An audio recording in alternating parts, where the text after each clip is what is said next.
গাজায় যুদ্ধের কারণে চিকিৎসা সেবা পাচ্ছেন না ইসরায়েলি হামলায় অঙ্গ-প্রত্যঙ্গ হারানো ফিলিস্তিনিরা। যুদ্ধবিধ্বস্ত উপত্যকাটিতে বোমাবর্ষণ আর অবরোধের মুখে নিজেদের ভবিষ্যৎ নিয়ে বাড়ছে হতাশা।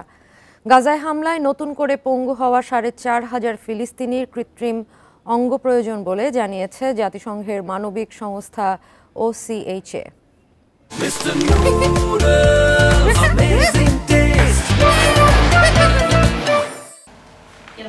গাজা শহরের মুসা পোলিও সেন্টার। ইসরায়েলি হামলায় ক্ষতিগ্রস্ত ফিলিস্তিনিদের কৃত্রিম অঙ্গের সাহায্যে হাঁটতে শেখাচ্ছেন চিকিৎসকেরা।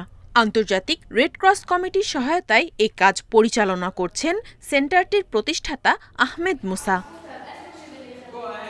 সেখানে চিকিৎসার জন্য নিবন্ধন করেছেন অন্তত ৩,০০০ ফিলিস্তিনি। এদের মধ্যে ১,৮০০ জন ইসরায়েলি হামলায় অঙ্গ হারিয়েছেন।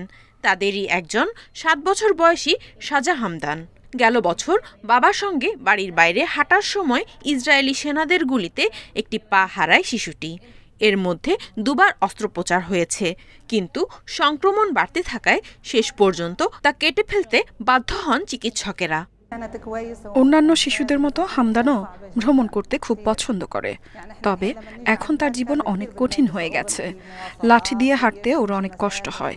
কৃত্রিম পা পেলে হয়তো আবারও হাঁটতে পারবে। গাজার ২১ বছর বয়সী ছাত্রী ফারা আবু কাইনাস। যুদ্ধের মধ্যে বন্ধ হয়ে যায় পড়াশোনা। গেল বছর ইসরায়েলি বিমান হামলায় হারান বাম পা। এখন চলাচল করতে হয় হুইল চেয়ারে। বর্তমানে গাজার একটি অস্থায়ী শিবিরে আশ্রয় নিয়ে মুসা পোলিও সেন্টার থেকে চিকিৎসা নেন কাইনাস। আমি যদি আগের মতো স্বাভাবিক জীবনে ফিরে হাঁটাচলা করার সুযোগ পেতাম তাহলে পড়াশোনা শেষ করতাম। আমাকে একটি কৃত্রিম পা দেওয়া হলে কর্মজীবনেও ফিরতে পারতাম।